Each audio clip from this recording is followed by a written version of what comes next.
Will, same to you, and perhaps you could also comment on some other third-party country reactions to some of these shifting dynamics that might be on the way. You brought up before the question of China, and this sort of attempt to partner against sort of rising China. What's the view from Beijing? What's the view from Tokyo, some other places on these sort of global order dynamics? And do you think we're at a pivotal point? I think Beijing is paying particular attention to Washington at the moment and is less concerned about Russia. There's Xi Jinping in Switzerland today, took on the role of being the great advocate for free trade. This comes even as companies doing business in China complain that China is making it harder and harder to conduct business there. So it's, I think he senses an opportunity to sort of don a mantle that Trump doesn't want to don, but there may be a whiff of hypocrisy to it.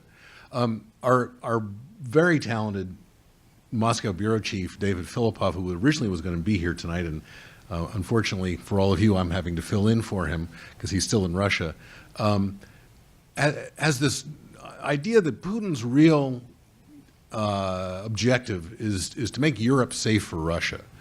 He's really not trying to upend the United States or anything like that.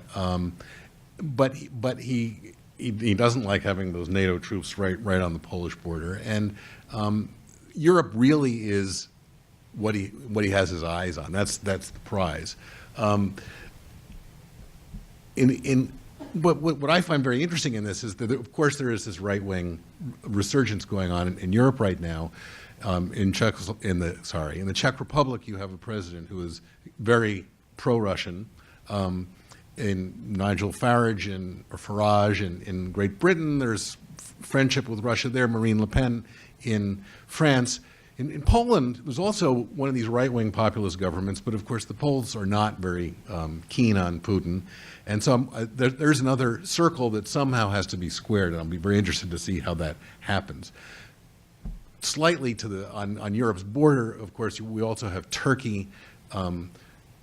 Russia and Turkey practically were on the verge of a shooting war a year ago. I spoke to one of our correspondents who said, it's so wonderful now. Suddenly Turkey is the great enemy and they're leaving us Americans alone. Now, suddenly Erdogan and Putin are becoming the best of friends.